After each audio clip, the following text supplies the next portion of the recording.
Hello, everyone, and welcome, and thank you for tuning in to Health Leaders, the place for peer-sourced and solution-focused insights for healthcare executives. My name is G. Hatfield, and I'm the CNO editor for Health Leaders. Today, we are speaking with Marisa Quinn, who is the Director of Nursing for Infusion Services at UCSF Health, about a new AI tool that was implemented at the health system to streamline workload balance. So, hi, Marisa, how are you? Hi, G. Great to be here. Yeah, thanks for taking the time. I'm really excited to have this conversation with you, especially as AI kind of takes the world by storm in healthcare. So right off the top, I wanted to ask you, what is the value of using AI in nurse staffing and workload management? And do you think it has any shortcomings? Absolutely. So, the value of AI powered tools, I would say, for um, our usage in staffing and workload balance is primarily that it reduces the administrative burden for our nurses and adds objectivity and visibility to what's really complex and real time decision making that they have to make. I would say it only works as a co pilot and not as a replacement for clinical judgment. Hmm. So at my organization at UCSF Health, we're using an AI-powered tool to support them and give them a bird's eye view of their units in one screen, so they can see patient assignments by nurse, an understanding of workload balance across those nurses, and then what's going on with our patients. Are they in and out of our chairs in the expected duration, or are things running long? That might cause bottlenecks up the line. The tool uses predictive analytics to suggest the best nurse for the next patient as they arrive to our center within parameters and guardrails that we've built, so nurses don't get overwhelmed or feel as rushed as they were before using the tool. Hmm. It signals, which I think is really key, potential bottlenecks, as I said. A nurse needs a lunch, a patient's running long, so they can be more proactive than reactive. And I think that's what working smarter actually looks like for nurses. Hmm. I'd say your second part of Absolutely. your question for shortcomings, I mean, it's AI, so it can't Hmm. capture everything um, that a human can. So we use the tool with obviously a human in the loop approach.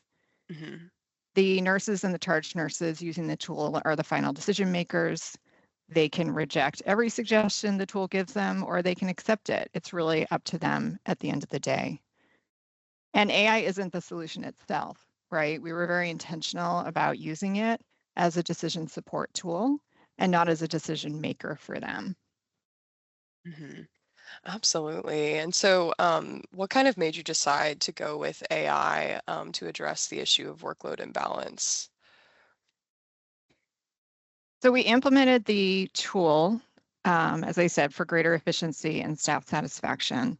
But I appreciate this question because it gives me the opportunity to talk about something important really early in our conversation, which Mhm. is we didn't decide to use AI to address the workload balance issue.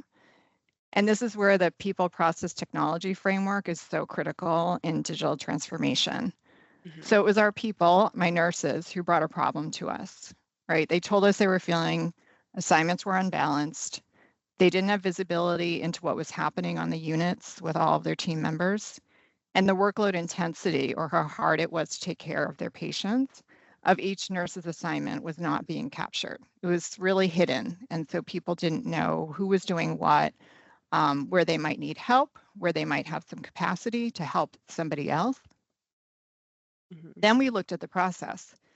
Our current system had a high degree of autonomy for nurses to self assign patients as they came into our infusion centers, but we didn't have a lot of guardrails to ensure that was happening equitably. Mm. So then we looked at the technology as a support lever to help address that problem, right? Historically, the charge nurses would create manual assignments. And if you talk to any infusion centers across the country, you get all different sorts of answers, but many people still do manual assignments. They write them, they see the patients for the day, they write them out on paper. Um, they make sure they're balanced in terms of acuity. Um, but it's a time consuming task, as you can imagine. right? So, and the assignments often get disrupted by the variables in infusion centers, delays in lab results, waiting for orders to be signed, patients delayed in clinic. So we went to a more autonomous self-sign-up model where it was in real time and it was a pull system. So the patient arrived, they were ready to go, the nurse would pull them, take them as their patient and treat them. But over time, and as we got busier, it led to uneven workloads, and we really didn't have the visibility for the charge nurses to kind of manage that evenness. So we had the opportunity to participate in the development of an AI-supported patient assignment tool to address this problem, balancing our workload, improving efficiency of our teams and our resources, and really to support staff well-being. So we came to that the AI addresses what manual approaches couldn't account for, right? In the complexity and the variability of the work that we do. Absolutely. And I love that it was kind of a nurse forward approach because I feel like with introduction of new technology anywhere in healthcare, it works the best when your frontline teams are involved and can really tell you what they need and what they don't need. So I think that's a great approach to take. Absolutely. Yeah. So how did the tool really impact the nursing teams with their workload and what sort of metrics improved? So we saw a meaningful impact in the problem we were trying to solve, workload balance, pacing of the assignments, and then the operational visibility for our charge nurses who were essentially running these units, right? And the leaders who are there backing them up. So specific metrics, impact metrics after 3 months of our initial pilot, we did see 9% improvement in workload balance, 8% improvement in productivity, so nursing productivity. And then 3/4 of the nurses said they had better pacing of their assignments, which was really the signal to me that something's working here. Not that they still weren't busy, not that they didn't have, really hard days, but the pace allowed it to be more manageable. They could schedule their breaks and come back and continue the incredible work they're doing. And then I would say after that, those impact results, we spread the adoption across about half of our centers here. And what they're seeing is that they're getting real-time recommendations, but the nurses still retain full control, right, and final say over their patient and staffing decisions. The tool has to be, intuitive and easy to integrate into their daily workflows. So we worked with the vendor to develop that in a way that it really was useful. And then we were able to replace those manual, the manual tracking, the manual assigning, and literally charge nurses going around to each, nurse on the unit to check in and see who do they have, are they ready for another patient?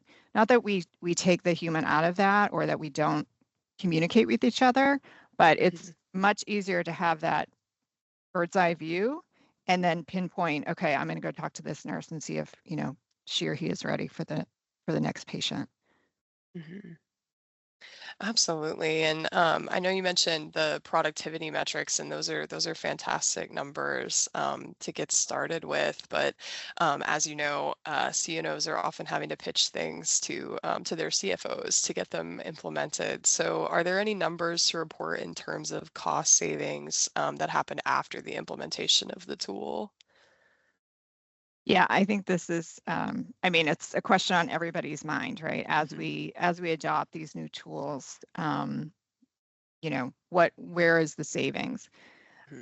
I think here, our primary goal wasn't cost savings. I can tell you that, right out the bat. It was really sustainability and the ability to continue to grow and respond to our demand with a workforce that was able to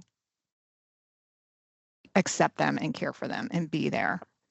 So this really ties to, I would say, retention, engagement, wellness. That's where you're going to see the cost savings. We also have, there is a lot of attention on productivity benchmarking, whatever industry you're in or whatever specialty you're in, you have a benchmark. And they're usually very high level and don't grasp the complexity and intensity of the work that's being done. So getting leaders to understand their patient flow, what their nurse workloads really are, and then being able to identify what are those systems and processes that we can implement here to support high quality care while ensuring our staff don't get burnout. They're 100% committed to what they're doing. They're incredible nurses providing oncology, non-oncology treatment care, to sick patients. I want to make sure they keep loving what they do. And so this tool, it started to address some of these challenges. The work isn't done, but I think once you can bring transparency to the work, the teams really can engage in better conversations about what's happening on the floor, what is the flow like, what are the workloads like, and work together to set expectations for the quality of care we want to provide. Absolutely. And how long has the tool been in place for? The pilot was in early 2024. Okay, cool. And the project was optimized for spreading in, I would say by the beginning of fiscal 25, so July of 2024. And so, yeah, we are a year plus into it, and it's still, people are still engaged. We're looking to continue to scale it and bring it to some of my other centers, and really make it more accessible and a decision support tool. Just another tool in the arsenal for our charge nurses and our frontline teams. Absolutely. Yeah. And I love what you said about sustainability, because you're absolutely right. That's where the cost savings are. They might not be immediate, but something like that will definitely impact like lowering turnover and things like that. Right. Which is great. Yeah. Absolutely. So, were there any obstacles to overcome that made implementation difficult? Well, the hardest part wasn't the tool itself. It was building trust, right? And I'm sure you've talked to many nurse leaders about, how to ensure our teams have trust in technology, in the newer AI-powered tools that are coming at us. So we invested heavily in communication, education of our teams, and we provided a lot of avenues for feedback throughout the process. We started, our pilot unit was a unit where there was, where the problem was verbalized and communicated around workload and balance. It was one of our smaller units, so it was a unit that was full every day, really had minimal capacity. And nurses were just feeling that pace was becoming a little bit unsustainable. So they really need to see that their clinical judgment mattered and that the technology was there to support them and assist, but not automate their workflows. You don't want to automate a nurse's workflow. No. Changing is hard enough, but I would say, yeah, it was just building that trust, and that eventually came from the transparency that the tool provided, and adoption followed from there. Absolutely, yes. You're right. A lot of the nurse leaders that I've spoken with have had similar issues with building trust. It's, AI is a big scary thing for nurses, especially when they're worried about, job replacement and things like that. So very important. I'm glad that there were feedback loops created and all of that. I'm sure they were appreciated. Yeah, absolutely. So my last question for you is, do you have any advice for CNOs who might want to implement AI to improve their workload balance strategy? Yeah, absolutely.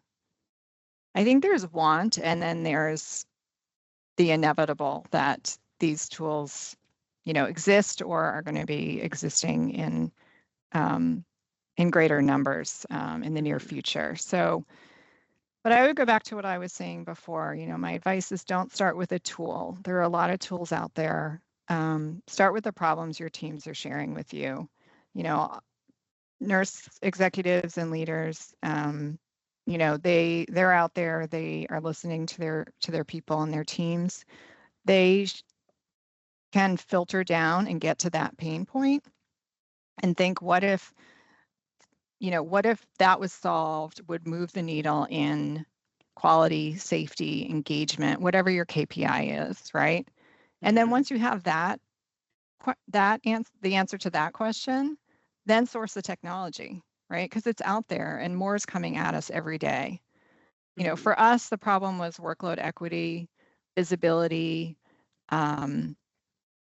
but also preserving nurse autonomy while improving wellness. So, we put in those guardrails and those parameters that we didn't have before that kind of left people to their own, devices. And for most part, nurses are here to take care of patients, right? So they're gonna take care of the patients, but having that shared expectation, I think, and really bringing what the process is to the surface for all the teams to understand, really helped with the confidence in the tool and just feeling like they were supported. And then I would say, obviously, where you can, and not every project, can be done with as much engagement as we were able to do with ours, but as much as you can, engage your frontline staff early, the leaders who are going to be the ones rolling out these changes to their teams, and be transparent about what your goals are here. Like I said, we had the opportunity to develop the tool with the vendor based on the feedback from our frontline staff. So this really resulted in trust and improved adoption and really gave us a better product. So as we rolled it out, there was credibility knowing our teams had a hand in shaping that tool. And I think AI can be really powerful, but again, it has to be embedded in that thoughtful process redesign, and then built in a culture of trust. And again, using that framework of aligning people, process, and technology so you can create that sustainable change. Absolutely. And that's what it's all about, is sustainable change. It Absolutely. is. We can do it. Absolutely. Well, thank you so much, Marisa, for your time. I'm really grateful to have had this opportunity to get to know you a little bit and hear your insights. And thank you so much to our audience for listening. Thank you, Marisa. Yeah, thank you, everyone. And thank you, Chi, for inviting me. Of course, Share our thank you. story. All right. Bye-bye.